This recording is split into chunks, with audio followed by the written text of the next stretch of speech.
হ্যাঁ, এগুলা আমরা সম্পূর্ণ করতে পারিনি, ওগুলা করছিলাম। তো আমাদেরকে বলছে এভাবে থুয়া যেতে, আমরা হালকা টাইট দিয়ে গেছি। আমরা আইসা দেখি যে অনেকগুলা নাট খুলে নিয়ে গেছে গা। পদ্মা সেতুর নাট খুলে ফেলার ঘটনায় বায়েজিদকে সিআইডি গ্রেপ্তার করেছে।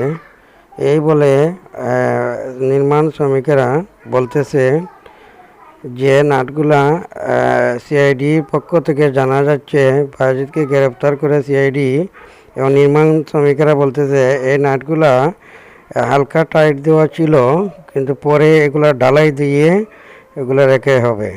এবং এই নির্মাণ শ্রমিকের প্রধান উনি বলছেন যে নাটগুলা আইকা দিয়ে লাগানো হবে।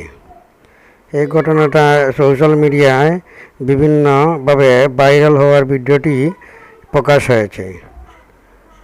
এভাবে ধরা হয়েছে যাতে সোশ্যাল মিডিয়ার ভাইরাল ভিডিওর কারণে এই নাটগুলো খুলে ফেলার হয়েছে বলে জানা হয়েছে, কিন্তু হাত দিয়ে খোলা তো এটা সম্ভব নয়। এগুলো তো নিশ্চয়ই কোনো একটি দিয়ে র্যাঙ্কস বা যন্ত্র দিয়ে খোলা হয়েছে। উনি নির্মাণ শ্রমিকেরা বলতেছে টিকটকেরা মানে বাংলাদেশিরা টিকটক করতে গিয়ে এই ধরনের নাট বল্টু দিয়ে কি টিকটক করা যায়, এই বলে মানে নির্মাণ শ্রমিকের প্রধান বলছে